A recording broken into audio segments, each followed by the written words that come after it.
Welcome back to Whispered Nights, your haven for gentle, heartfelt tales to ease your mind into restful sleep. Tonight's story is a soft memory wrapped in music, echoing from a place both lonely and full of wonder, a tale for quiet hearts. So, take a deep breath, let the rain outside be your lullaby, and allow yourself to drift with me into a Parisian metro long ago.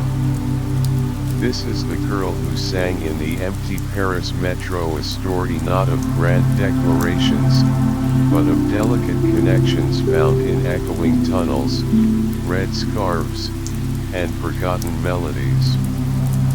Let us begin. Part 1. A return to rain. I find myself back in Paris.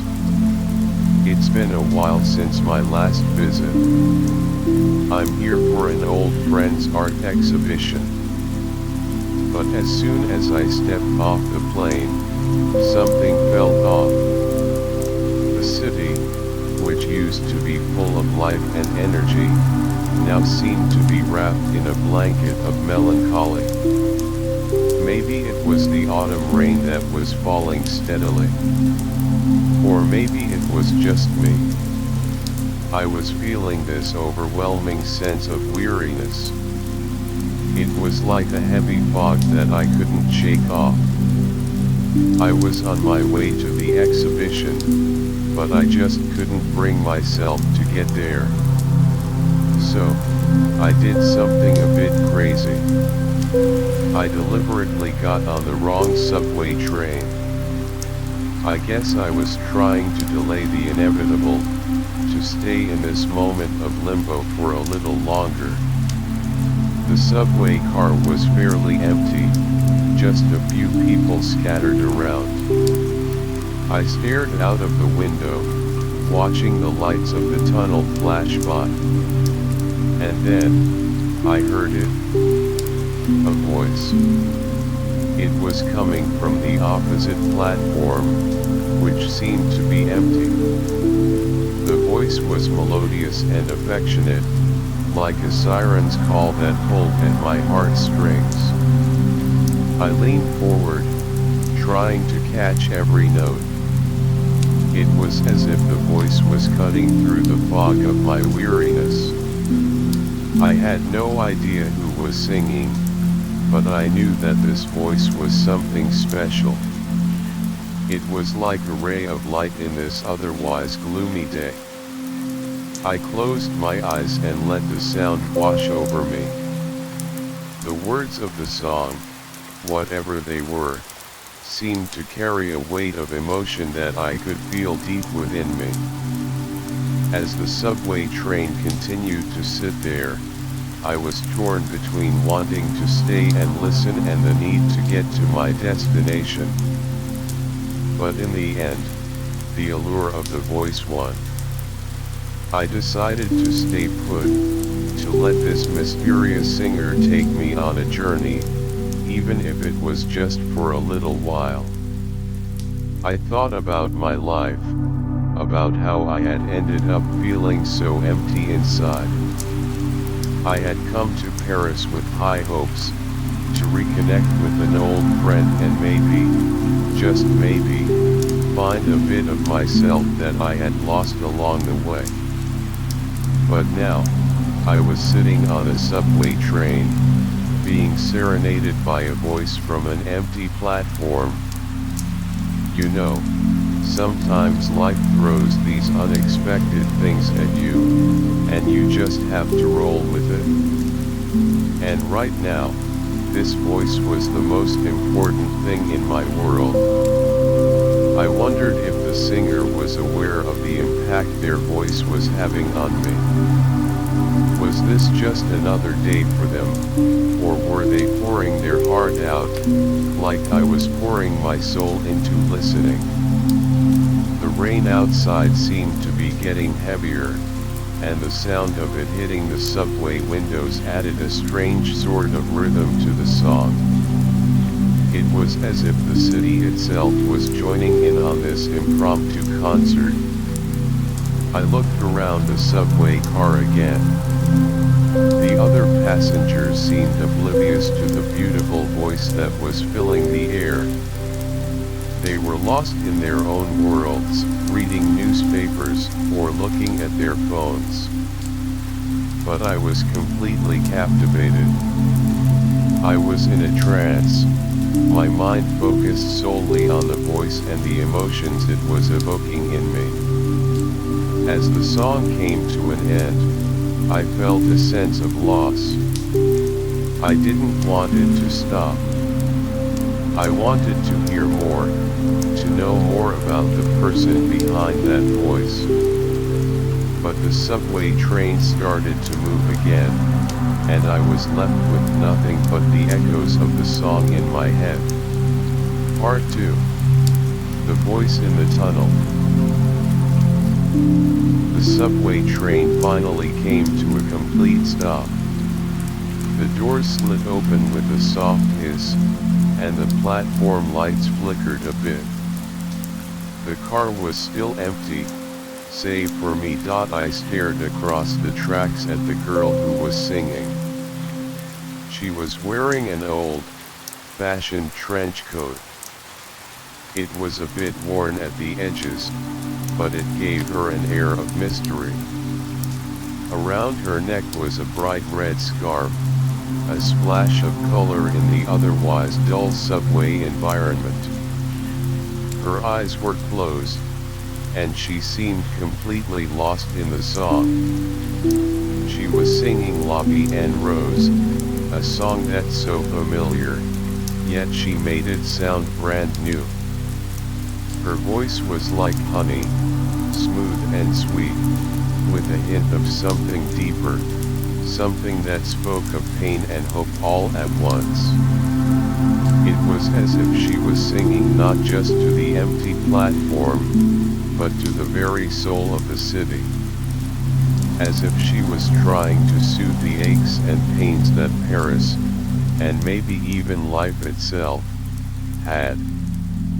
I sat there, transfixed. I watched the way her chest rose and fell with each breath, the way her lips formed the words of the song. I wondered what had led her to be here, singing in an empty subway station. Was she a professional singer who had fallen on hard times? Or was she just someone with a love for music, using it as an outlet for her emotions? You know, there's something about a song that can touch you in ways nothing else can. It can bring back memories, make you feel things you thought you had buried long ago. And this girl's version of Lobby and Rose was doing exactly that to me. It was like a key unlocking a door to a part of my heart that I had kept closed for a long time. I thought about the first time I had heard this song. It was in a small cafe in Paris, years ago. I was young, full of dreams and hopes. I was in love, and everything seemed possible. The song had been playing softly in the background, and it had been the soundtrack to one of the happiest moments of my life. Now, sitting here in the subway car, listening to this girl sing the same song, I felt a pang of nostalgia. But it wasn't just nostalgia. It was a longing for that sense of hope and optimism that I had once had. I realized that somewhere along the way, I had lost that. I had become jaded, weighed down by the responsibilities and disappointments of life. As she continued to sing, I found myself analyzing her voice more closely. There was a slight raspiness to it, not in a bad way, but in a way that added character. It was as if she had lived 1,000 lives, and each one had left its mark on her voice. The rain outside was still pouring down, and the sound of it mixed with her singing, creating a strange and beautiful symphony. I didn't want this moment to end. I wanted to stay here, in this bubble, listening to her sing forever. But I knew that life doesn't work that way. The subway train would eventually start moving again, and I would have to face the real world. But for now, I allowed myself to be completely absorbed in her music, in the emotions that it was stirring within me. I watched as she reached the end of the song. Her voice tapered off, and for a moment, there was complete silence. The only sound was the rain and the distant hum of the subway system. Then, she opened her eyes. She looked around the platform, as if just realizing where she was. And then, without a word, she turned and walked away. I was left there, sitting in the subway car, still reeling from the experience. The doors of the train closed, and it started to move again. But the memory of her singing, of her voice, stayed with me. I knew that I had to find her again. I had to hear her sing some more. Part 3. Ghosts in the City. As the subway carried me away from the station where I'd heard her sing, my mind was a whirlwind of thoughts and memories. I realized I had completely forgotten about the art exhibition I was supposed to attend. Instead of making my way to the gallery, I found myself heading back to my temporary accommodation. Paris, with its rain, slick streets and dimly lit alleyways, seemed to be a city full of ghosts. Not the kind that haunt in the traditional sense, but the ghosts of my past. I remembered the days when I was young and living in the city.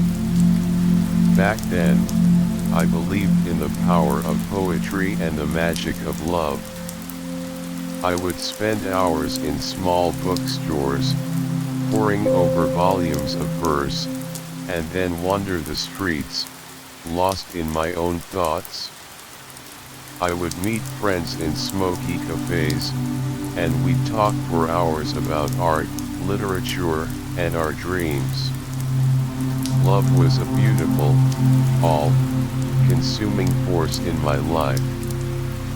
I had a special someone then, and we would walk along the Seine, our hands intertwined, sharing our hopes and fears. But as the years passed, life happened. Responsibilities piled up, and those dreams and ideals seemed to fade away. I moved away from Paris, chasing after a more practical life, a life that seemed to leave no room for the things I once held dear. Now, as I sat in my room, the sound of the girl singing still echoing in my ears, I felt a strange sense of longing.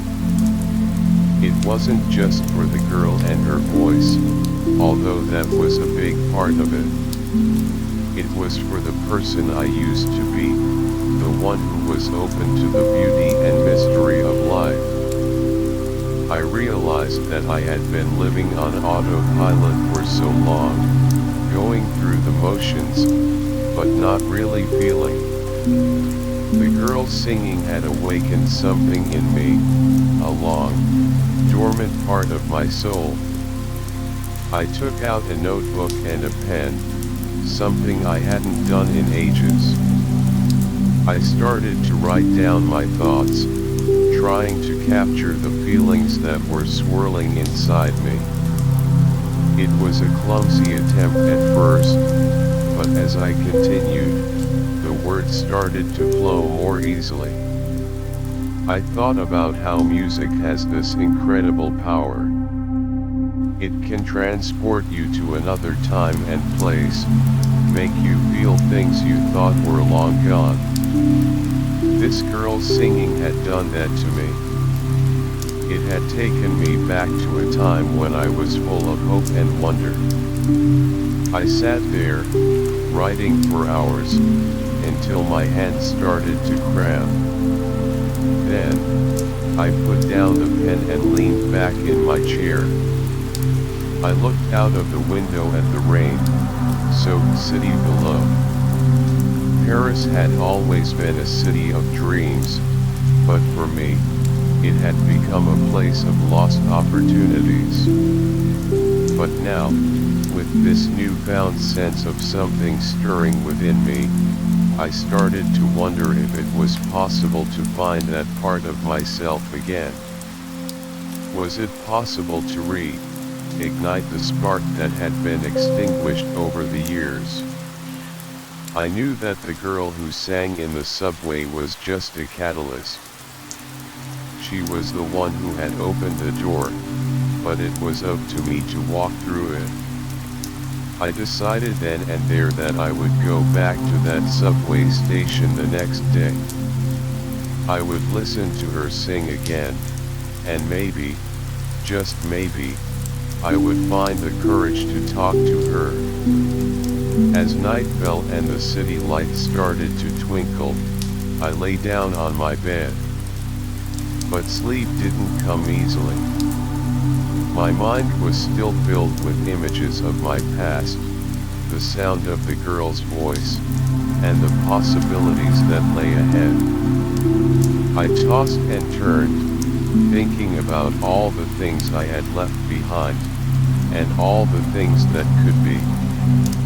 It was a restless night, but it was also a night of self-discovery.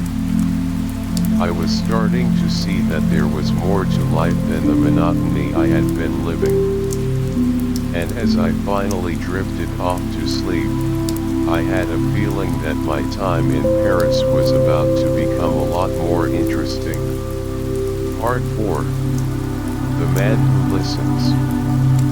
The next day, as the sun was starting to set, I found myself making my way back to the subway station. The air was still thick with the scent of rain, and the streets were glistening from the earlier showers. I was filled with a sense of anticipation, like a child waiting for a special treat. I arrived at the station and made my way to the platform where I had first heard her sing. I took my place, trying to act nonchalant, but my heart was pounding in my chest. I looked around, hoping to catch a glimpse of her. Sure enough, a little while later, she appeared. She was wearing the same old trench coat and red scarf.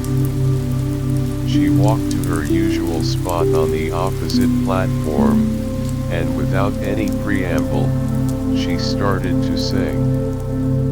Her voice filled the air once again, and I felt a sense of peace wash over me.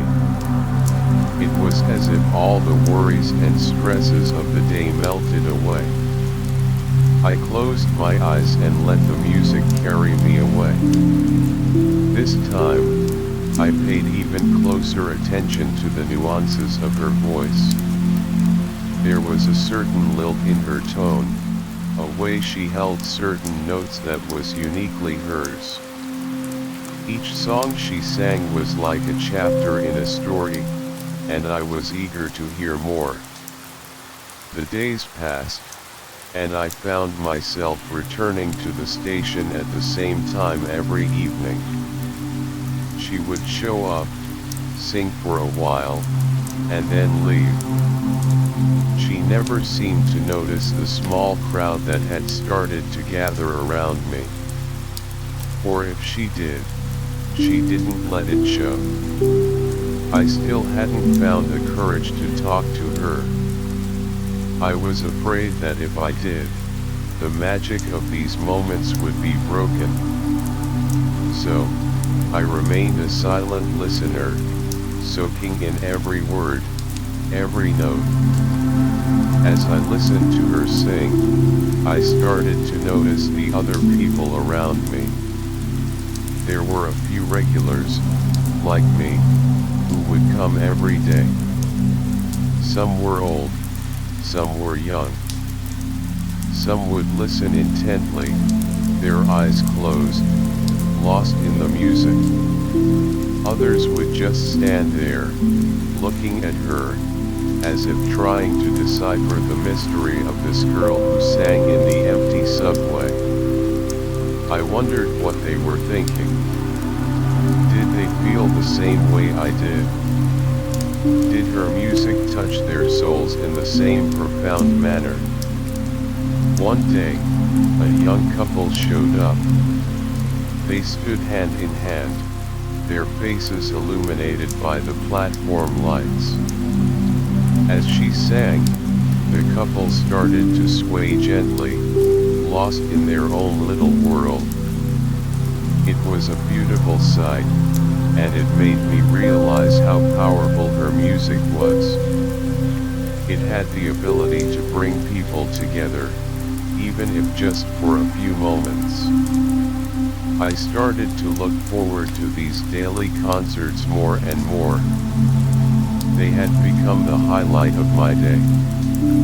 I would spend the rest of the day thinking about her songs, analyzing the lyrics, and trying to understand the emotions behind them. You know, there's something incredibly intimate about listening to someone sing from a distance. It's like you're peeking into their soul, getting a glimpse of their innermost thoughts and feelings.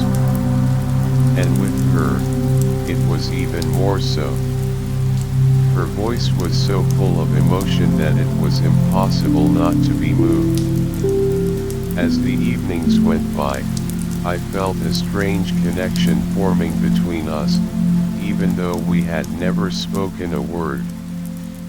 It was a connection based on music, on the unspoken understanding that her songs were touching me in a way that nothing else could. I started to notice little things about her.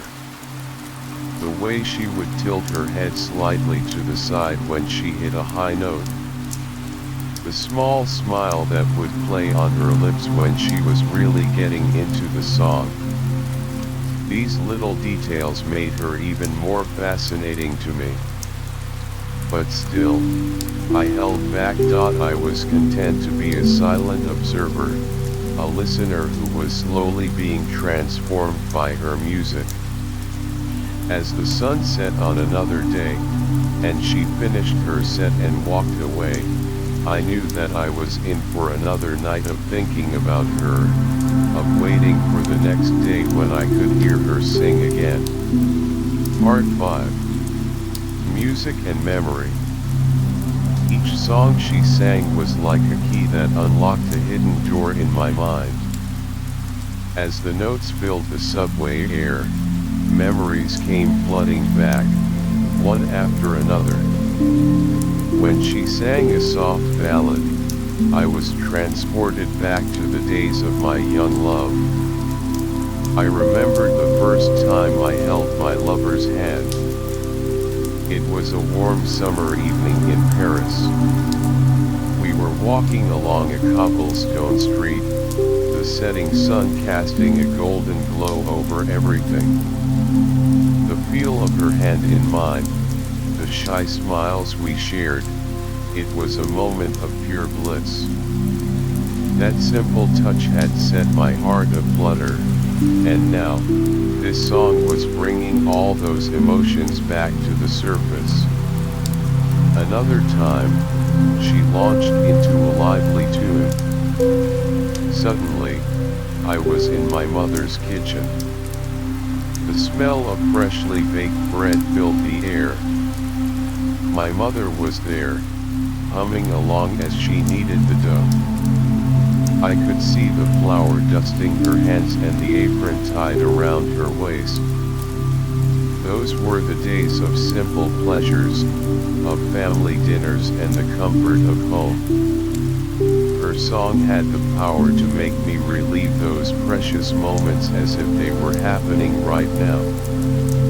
Then, there was a bluesy number that took me to a dimly lit bar in the heart of Paris. I was sitting at a corner table with friends. The air was thick with the smell of cigarettes and the sound of laughter. We were sharing stories, pouring out our dreams and fears over glasses of red wine. It was a night of deep conversations and unbridled joy. As I listened to her, I began to realize something profound. I wasn't just missing the people from my past. I was missing the person I used to be, the one who was open-hearted, who felt every emotion with intensity. Somewhere along the way, I had lost that part of myself. I had become so focused on the practical aspects of life that I had forgotten how to truly feel. But her music was changing that. It was awakening the dormant parts of my soul. I started to carry a small notebook with me. Every time she sang a song, I would jot down the lyrics that struck me the most. These lyrics were like little treasures, capturing the essence of the emotions she was conveying. I would go back to my place and read those lyrics over and over again. I would analyze them, trying to understand the story behind them. Was she singing from personal experience? Or was she simply interpreting the words in a way that resonated with her?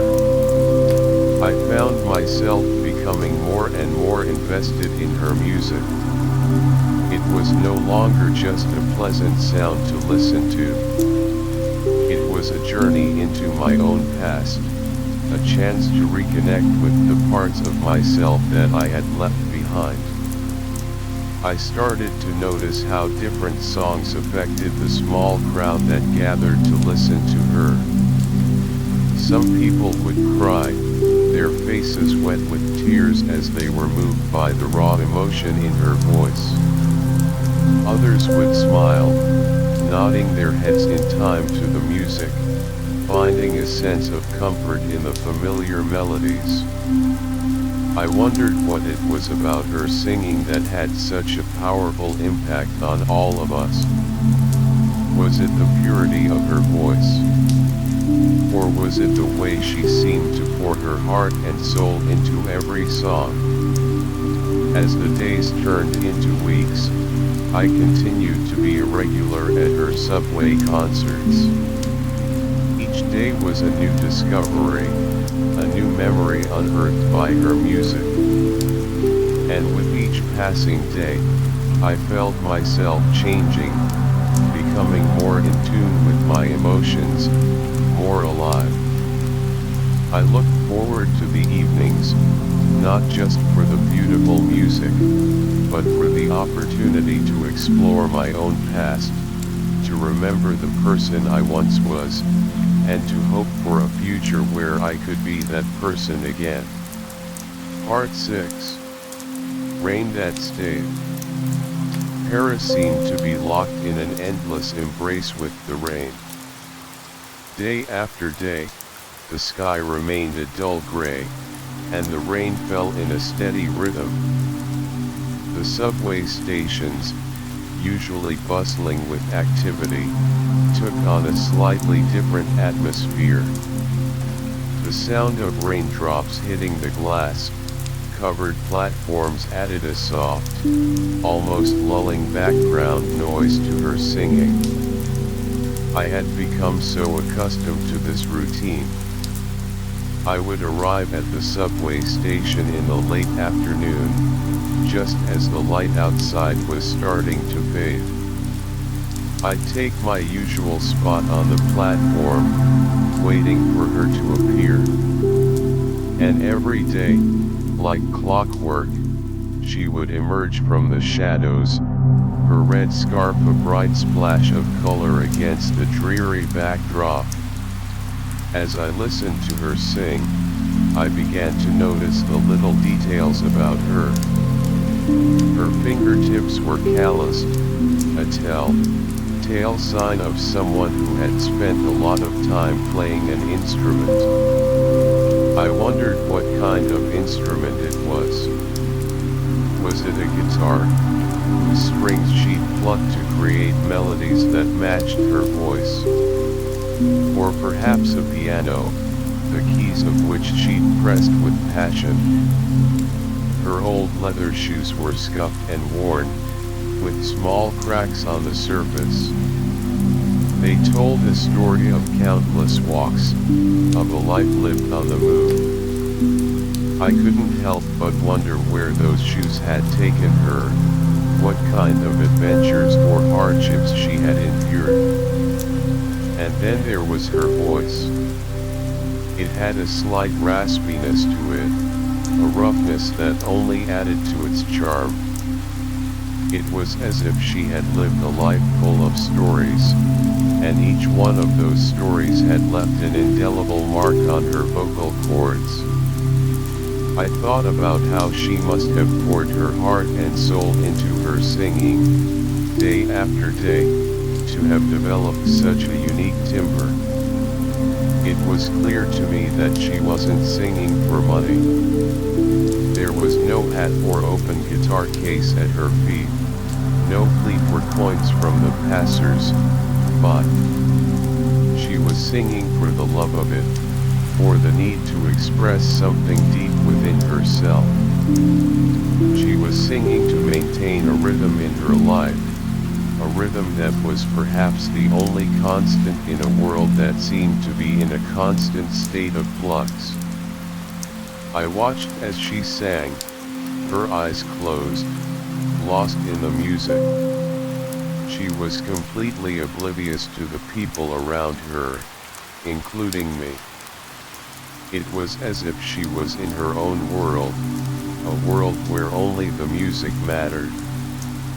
One day, as she was singing, a gust of wind blew through the subway tunnel.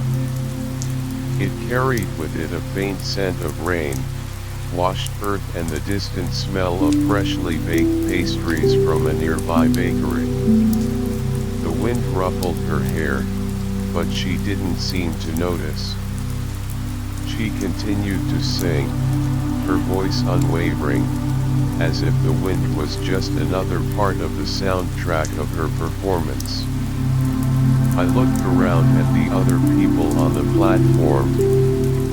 Some were regulars like me, their faces showing a mix of concentration and relaxation as they listened. Others were passers-by who had stopped in their tracks, their busy lives momentarily put on hold by the power of her singing. I wondered what they thought of her. Did they see the same depth in her music as I did? Did they notice the little details about her, the signs of a life that was both ordinary and extraordinary at the same time? As the rain continued to fall outside, and her singing filled the subway tunnel, I felt a sense of peace. This daily encounter with her music had become a source of comfort for me. It was a reminder that even in the midst of the chaos of life, there was beauty to be found, if only we took the time to listen. I knew that these moments were precious. They were a break from the monotony of my daily routine, a chance to be moved by something as simple yet profound as a song. And I was grateful for every one of them. As she finished her set and walked away, disappearing into the subway tunnels, I stood there for a while, the echoes of her song still ringing in my ears. I knew that I would be back the next day, eager to hear her sing again, to discover more about her through her music. Part 7. The First Smile. I found myself at the subway station again, just like every other day. The rain had finally let up a bit, but the air was still damp. I made my way to my usual spot on the platform, anticipation building up inside me. I waited, my eyes fixed on the entrance where she usually appeared. And then, there she was. She walked onto the platform, her red scarf billowing slightly behind her. She took her place across from me, as always, and started to sing. Her voice filled the space, and I closed my eyes, letting the music wash over me. Today, her song seemed to have an extra layer of emotion. I don't know if it was because of the change in the weather or something else, but I felt more connected to her music than ever before. I found myself swaying gently to the rhythm, lost in the melody. As she sang the last note of a particularly moving ballad, she opened her eyes. For the first time, she looked directly at me. I felt a jolt run through me, like an electric shock. Our eyes met, and she held my gaze for a moment. Then, to my surprise, she nodded her head, a small gesture that made my heart skip a beat. And then, she smiled. It was a simple smile, but it was like a ray of sunshine breaking through the clouds. It was warm, genuine, and it made her whole face light up. I was completely taken aback. I had never expected her to acknowledge me in any way, let alone smile at me. I felt a rush of emotions. There was excitement, of course, but also a bit of nervousness. I wanted to say something, to respond to her smile, but my throat felt dry, and the words wouldn't come. The moment passed, and she started to sing another song. But I couldn't focus on the music as I usually did. My mind was still reeling from that smile. I kept thinking about what it could mean. Was it just a friendly gesture? Or was there something more to it? You know, sometimes a simple smile can change everything. It can create a connection between two people that words could never achieve. And in that moment, I felt a deeper connection to her than ever before. The other people on the platform seemed oblivious to what had just happened. They were still lost in the music, their eyes closed or looking at her with admiration. But I was in a different world. I was caught up in the moment, in the significance of that smile. As she continued to sing, I couldn't help but steal glances at her. I noticed that she seemed more relaxed today. Her body language was different, more open. Was it because of that brief interaction with me? I couldn't be sure, but I liked to think so. The rain outside had started up again, a soft drizzle that added to the cozy atmosphere in the subway tunnel. The sound of the rain and her singing created a perfect harmony. It was as if the world had slowed down, and all that mattered was this moment, this music, and that smile. When she finished her set, she looked at me again. This time, the smile was still there, but it was a bit more reserved. She gathered her things and started to walk away. I watched her go, feeling a sense of sadness. I didn't want this moment to end. But at the same time, I was filled with a new sense of hope. That smile had given me the courage to maybe, just maybe, talk to her the next time I saw her. I knew that it was a small step, but it felt like a huge one for me. As I made my way out of the subway station, the rain hitting my face, I couldn't stop thinking about her. That smile had changed something inside me. It had made the rainy Paris night a little bit warmer, a little bit more beautiful. Part A. The red scarf. The next day, I was more eager than ever to get to the subway station. The memory of her smile from the previous day had been playing on repeat in my mind. I couldn't wait to see her again, to perhaps catch another glimpse of that warm expression. When I arrived at the platform, I noticed something different right away. She was already there, but she seemed a bit flustered. She was looking around, searching for something. I realized that her red scarf was missing.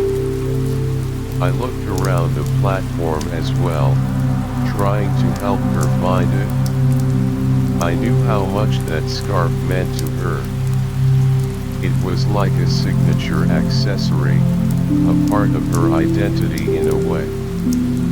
As I was looking, I remembered seeing it on the ground near the edge of the platform the day before. I rushed over to the spot and, sure enough, there it was. I picked it up, feeling the soft fabric in my hands. I walked over to her, a bit nervously. This was the first time I was actually approaching her. "Is this yours?" I asked, holding out the scarf. She turned around, and her face lit up with relief when she saw the scarf. "Yes, thank you so much," she said. Her voice was even more beautiful up close, and I could smell a faint scent of lavender on her. I handed her the scarf, and our hands briefly touched. I felt a spark, a jolt of electricity, and I saw a hint of a blush on her cheeks. For a moment, we just stood there, looking at each other. Then, she took the scarf from me and wrapped it around her neck. She adjusted it, and I couldn't help but notice how it made her eyes shine.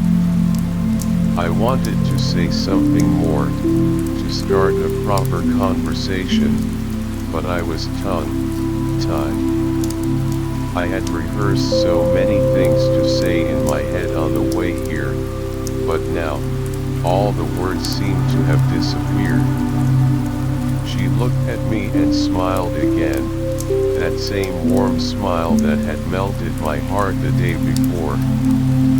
"Thank you again," she said. "You've saved my day." I managed to stammer out, "You're welcome.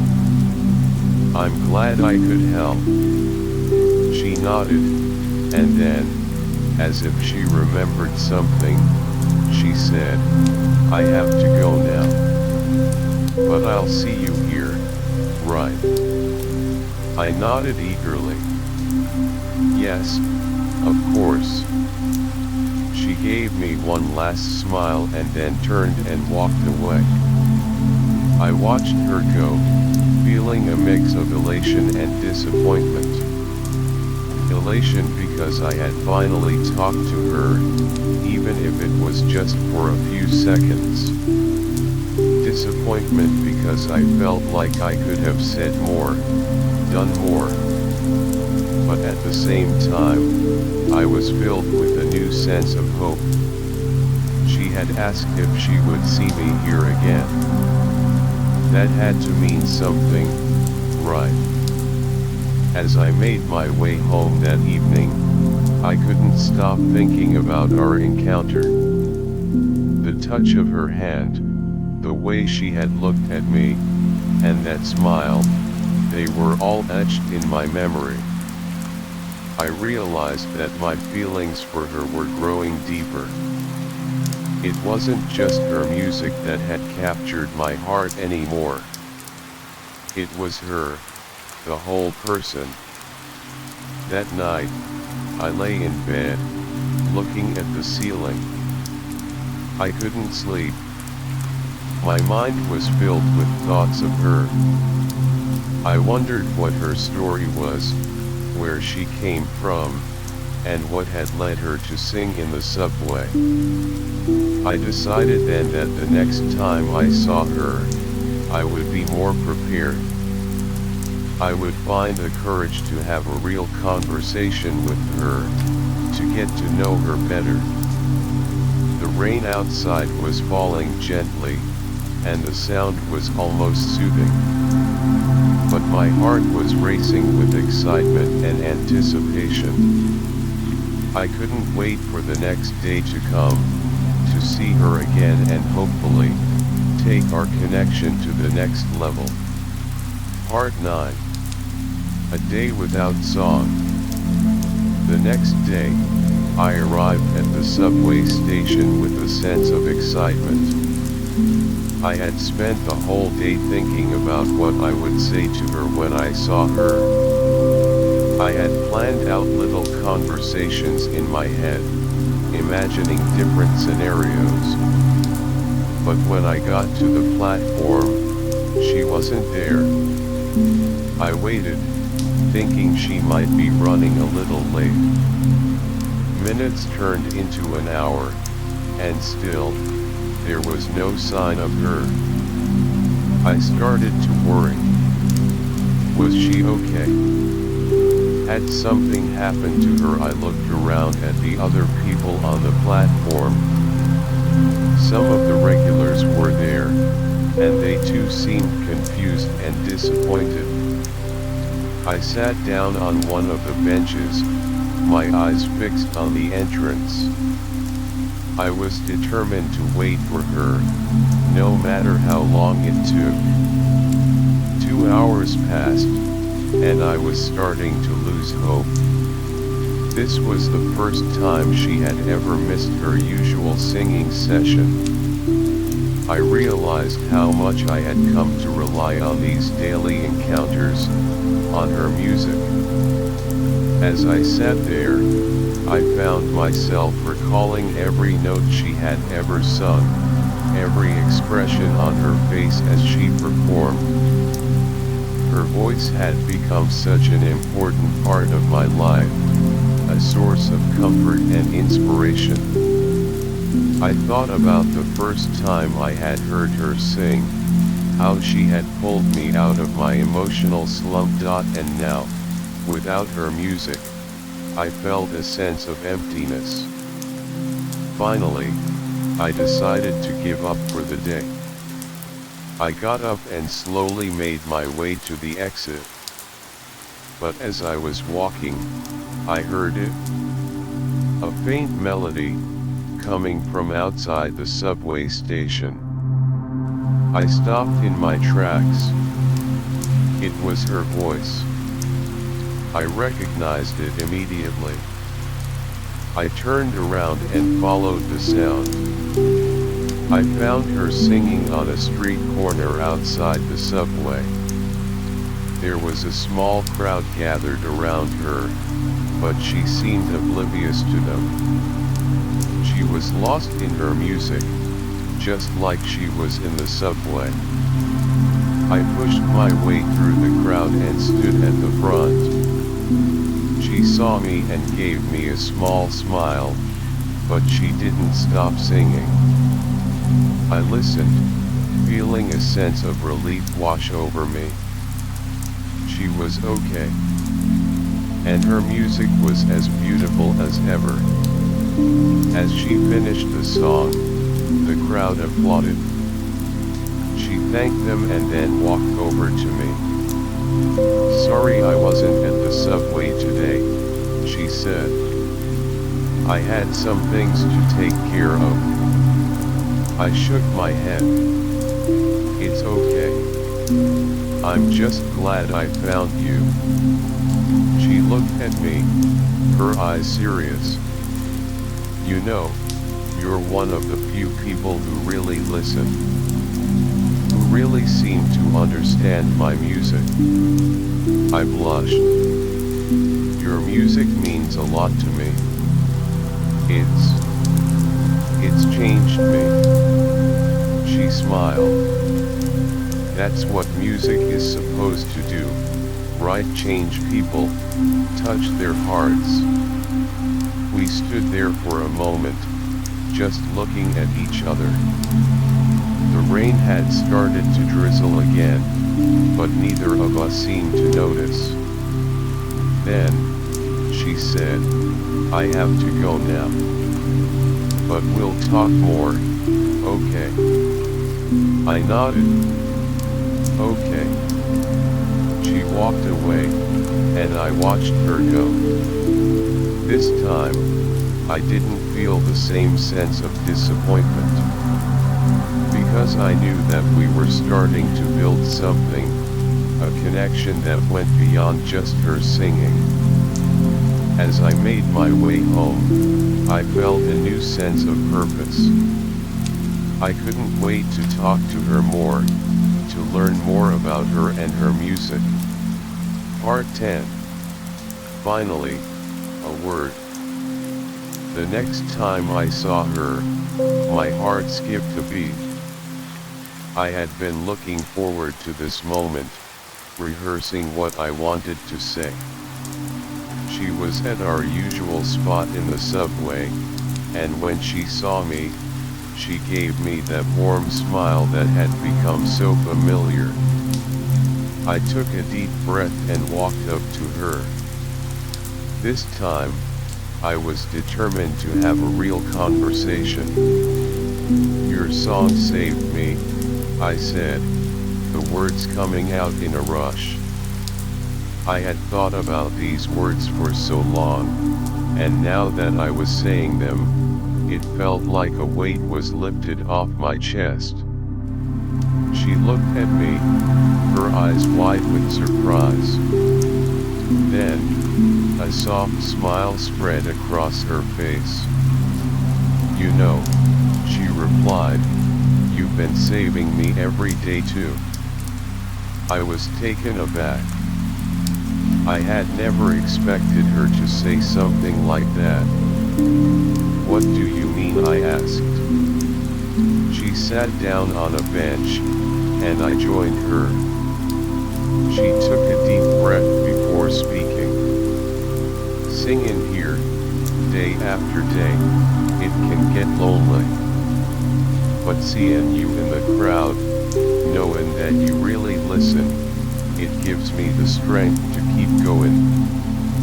It makes me feel like my music matters.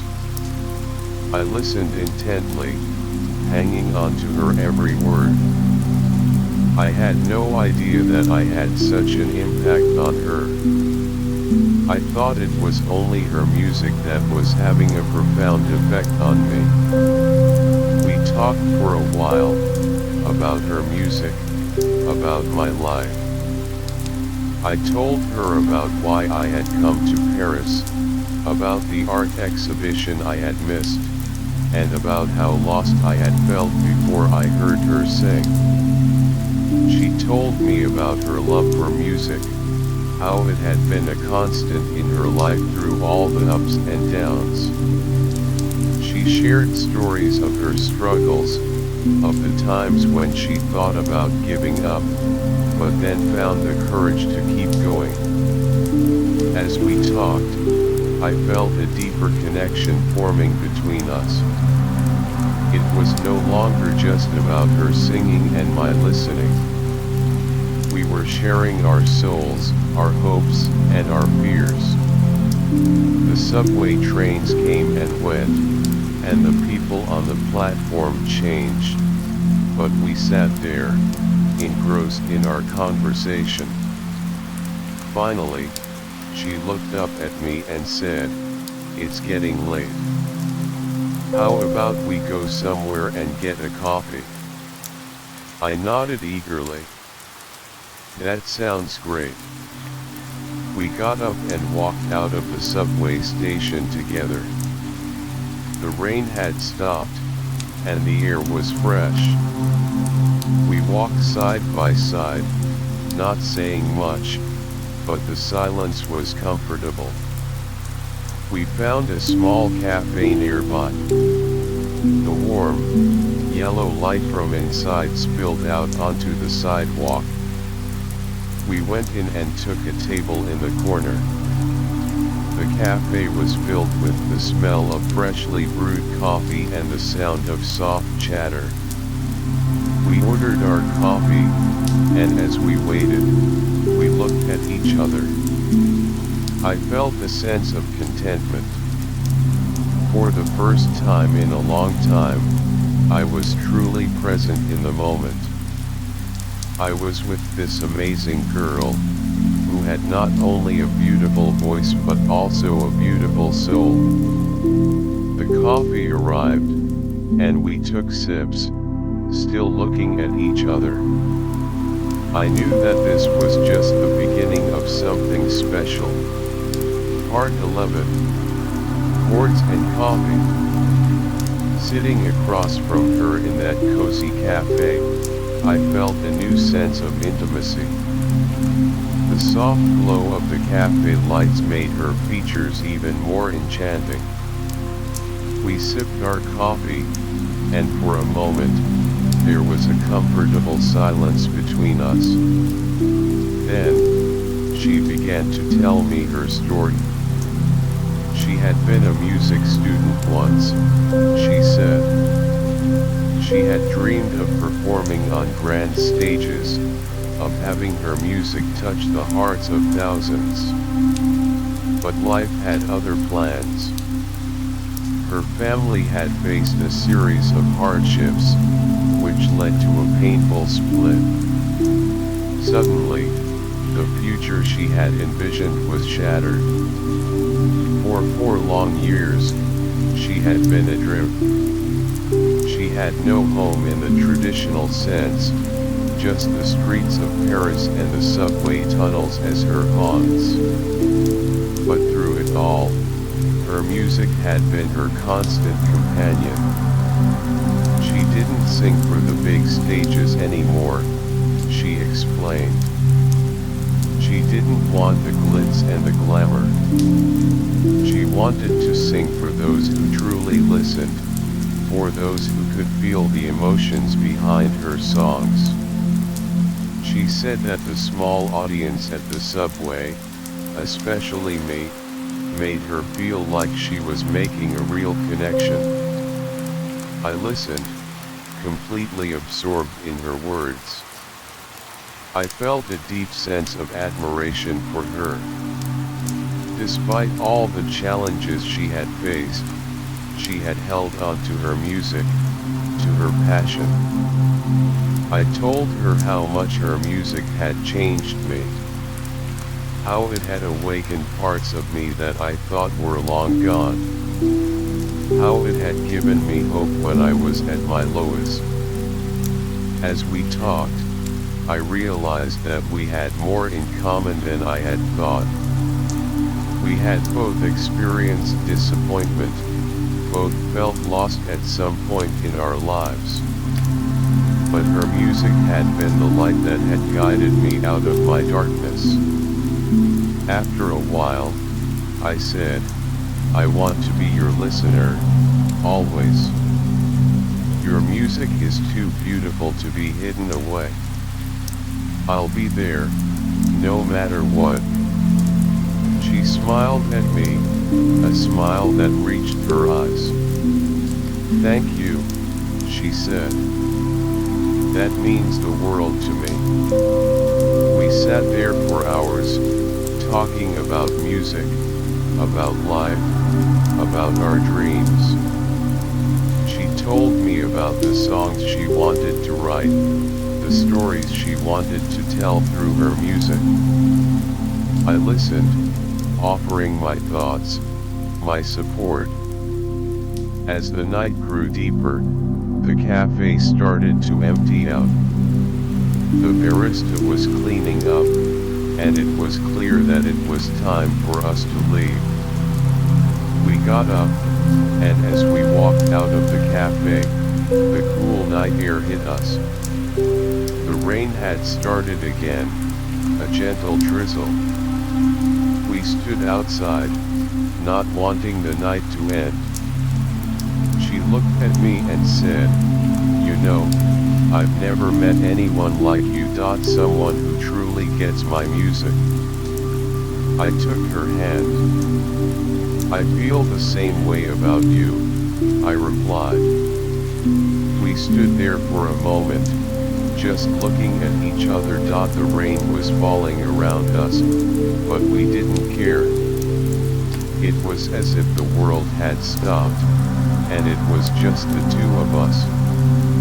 Finally, she said, "I should go. But I'll see you soon, right?" I nodded. "Of course. I can't wait." She gave my hand a gentle squeeze and then turned to leave. I watched her walk away, her figure disappearing into the rainy night. But I knew that this was just the beginning. Our connection, forged through music, was only going to grow stronger. Part 12. Learning her songs. After that night at the cafe, our relationship took a beautiful turn. I started to spend more and more time with her. One of the things I was eager to do was to be more involved in her music. So, I began to accompany her during her practice sessions. She had a small, battered guitar that she cherished. It was like an old friend, with scratches and dents that told a story of its own. She would sit in a corner of the subway station, away from the main platforms, and start to play. I would sit beside her, watching intently as her fingers danced across the strings. The sound that emerged was a beautiful melody, sometimes sad, sometimes filled with hope. I would listen to her play and sing, and then I'd try to write down the chords and the melody. It wasn't easy at first. I had no musical training, but I was determined. I wanted to understand the language of her music, to be able to share in this part of her life. She was patient with me, guiding me through the process. She'd show me how to hold the guitar, how to press the strings just right to get the correct notes. With her help, I slowly started to pick up the basics. As I learned, I also started to hum along with her. My humming was hesitant at first, but as I grew more confident, it became more in tune with her singing. She would smile at me when I got it right, and that smile was like a reward, encouraging me to keep going. Her singing became softer, more intimate. It was as if she was singing just for me, sharing her most private thoughts and feelings through her music. And in return, my smile became more genuine, more heartfelt. We would spend hours like this, lost in the world of music. The subway station, usually a place filled with noise and chaos, became our sanctuary. The occasional passer-by would stop and listen, but we hardly noticed them. We were in our own little bubble, surrounded by the magic of her music. During these sessions, we also talked more. She told me about the inspiration behind each song. Some were based on her own experiences, like the pain of her family's split or the moments of joy she found in the simple things in life. Others were stories she had heard, or feelings she wanted to express. I shared my own stories with her too. Stories of my childhood, of the dreams I had once had, and of the reasons why I had lost my way. It was a beautiful exchange, a sharing of our souls through words and music. As the days passed, our bond grew stronger. We were no longer just a singer and a listener. We were friends, perhaps even more. There was a chemistry between us, a connection that was both musical and emotional. One day, as we were practicing, she looked at me and said, "You know, you've become an important part of my music. Your presence, your enthusiasm, it makes me want to sing even better." I blushed at her words. "Your music is what has brought me back to life," I replied. "I'm just happy to be a part of it." We continued to play and sing, the sound of our voices and the guitar filling the subway tunnel. It was a moment of pure happiness, a moment that I knew I would cherish forever. Part 13. The day the rain stopped. One morning, I woke up to a bright ray of sunshine streaming through my window. I opened my eyes, a bit disoriented at first. Then, it hit me, the rain had finally stopped. Paris, which had been under a gray cloud cover for what seemed like ages, was now bathed in warm sunlight. I rushed to the subway station, eager to see her and share this new, found brightness. When I arrived, she was already there, and she looked different. The usual somber expression on her face was replaced with a smile that lit up the platform. "Look at this," she said, pointing towards the sunlight that was filtering through the subway entrance. "It's like a whole new world." I nodded, smiling back at her. The sunlight made her eyes sparkle, and she seemed more alive than ever. She picked up her guitar and started to play a lively tune. It was different from the melancholic songs she usually sang. This one was full of hope and joy, as if the sunshine had inspired her. I listened, tapping my feet to the rhythm. The sound echoed through the subway tunnel, and for a moment, it felt like we were the only two people in the world.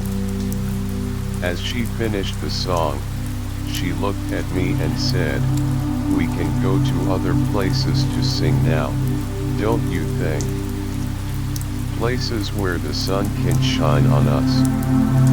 I didn't even hesitate. "Sure," I replied.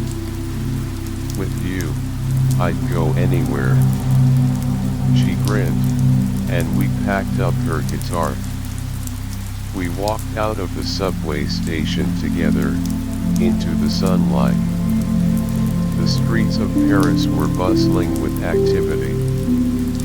People were out and about, enjoying the sunshine after the long spell of rain. We found a small park nearby. There was a little stage, and a few people were sitting around, enjoying the day. She walked up to the stage and started to set up. I helped her, and soon, she was ready to sing. The people in the park gathered around, curious. She began to sing, and her voice carried across the park.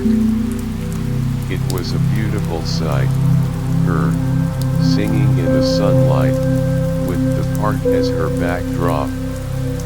I stood by, watching her. I had never seen her so happy. The sunlight seemed to bring out a new side of her, a side that was full of energy and optimism. After she finished singing, the people in the park applauded. Some of them even came up to her, complimenting her on her voice. She thanked them, a big smile on her face. We spent the whole day like this, singing in different places around Paris. We went to a small square, where the sound of her singing echoed off the old buildings. We also visited a riverside, where the sound of the water flowing added a beautiful backdrop to her music. As the day came to an end, we found ourselves back at the subway station. It was our special place, after all. We sat on the platform, looking at the tracks. "I'm so glad the rain stopped," she said. "And I'm glad I have you to share these moments with." I took her hand. "Me too," I replied. "These are the moments I'll always remember." We sat there for a while longer, enjoying the silence. The day had been a beautiful adventure, a new chapter in our story. And I knew that no matter what the future held, as long as we had each other and her music, everything would be okay. Part 14. Our station.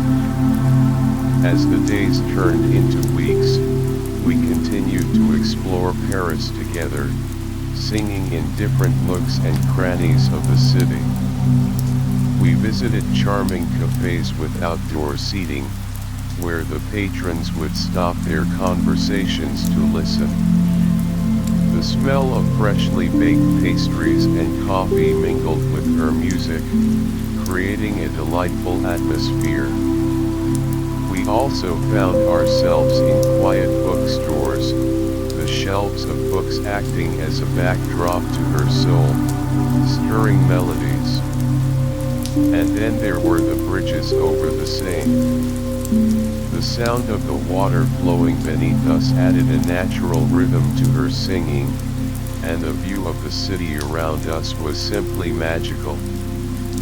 But through all these adventures, the subway station where we first met remained special.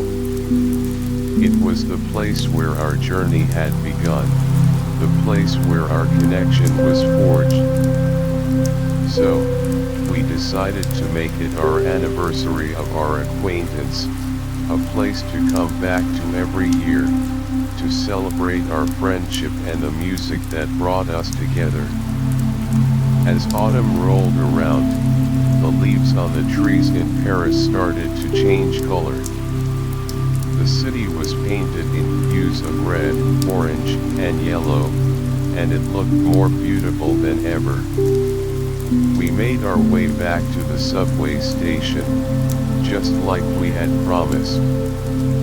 She brought her guitar, and I carried a small picnic basket. When we arrived at the platform, it was as if time stood still. The memories of that first encounter, the sound of her voice cutting through the rain-filled air, came flooding back. She sat down on the bench where she used to sing, and I sat beside her. She tuned her guitar and then started to play an old, familiar song. It was one of the first songs she had sung for me, and the lyrics held a special meaning. I listened, my eyes closed, soaking in every note. The other people on the platform seemed to sense the significance of the moment. They were quiet, respectful, as if they were part of something bigger than just a regular subway performance. As she sang, I couldn't help but think about how far we had come. From a chance encounter in a rainy subway station to a deep, meaningful friendship. Our lives had changed in so many ways since that day. When she finished the song, I opened my eyes. I looked at her, and she looked back at me. There was a depth of emotion in her eyes that words couldn't express. We unpacked the picnic basket and shared a simple meal together. We talked about our adventures over the past year, the places we had been, the people we had met. It was a day filled with laughter, music, and memories. As the sun started to set, casting a warm glow over the subway station, we knew it was time to leave.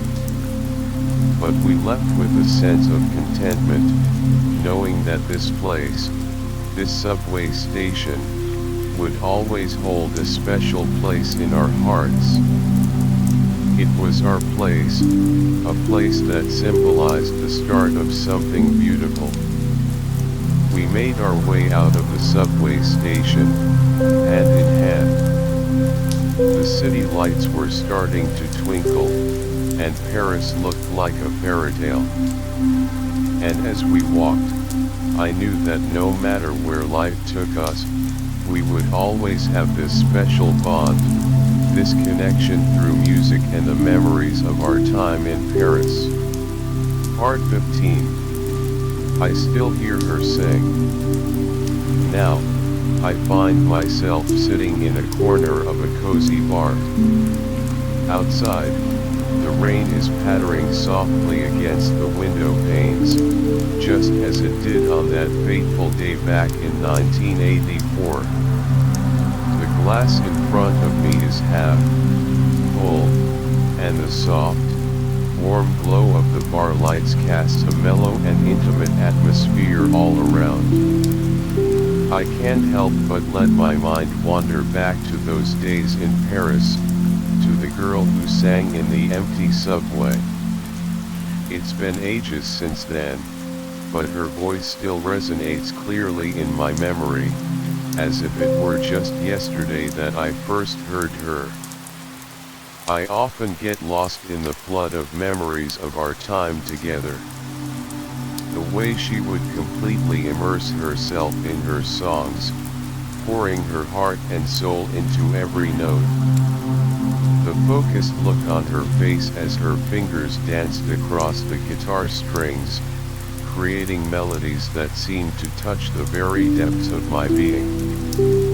Those were the days when life, though simple in many ways, was filled with a meaning that I had never quite experienced before. Over the years, our relationship blossomed and evolved in the most beautiful ways. We got married, and before we knew it, we were blessed with children. She still sings, but now, her audience has become our kids. The same voice that once rescued me from the depths of my emotional turmoil is now bringing joy, comfort, and a sense of wonder to the next generation. I can vividly picture her in our living room, sitting beside the window, with the soft sunlight streaming in. She's singing lullabies to our little ones, her voice like a gentle breeze. The kids' eyes are wide open, filled with awe and wonder as they listen intently, hanging on to her every word. I stand in the doorway, watching this precious scene, my heart swelling with an overwhelming sense of love and gratitude. The music she creates has seamlessly woven itself into the fabric of our family life. It's there during our joyous occasions, like birthdays and holidays, adding an extra layer of warmth and celebration. and it's there during the challenging times too, offering a source of solace, strength, and a reminder that everything will be okay. One of my favorite family traditions is when we gather around the fireplace on a cold winter evening. She'll pick up her guitar, and we'll all sing along to our favorite songs. The kids' voices, though sometimes off-key, are filled with so much enthusiasm and innocence. It's in these moments that I truly understand the power of music and the deep connection it creates within our family. As I sit here in the bar, listening to the rhythmic sound of the rain, I'm filled with the profound sense of how fortunate I am. I was a lost soul, aimlessly drifting through life, until that chance encounter in the subway changed everything. She not only saved me with her music but also gave me a family, a home, and a purpose to keep moving forward. I take a slow sip of my drink, and a soft smile spreads across my face. I look out of the window at the rain-soaked street. The world outside may be constantly changing, with its hustle and bustle, but the memories of that time in Paris, and the love we share as a family, will always remain constant. They're like a warm, comforting blanket that I can wrap myself in, no matter what life throws my way. Dear friend, as you listen to this story, I hope it brings you a sense of peace, just as the girls singing brought peace to me.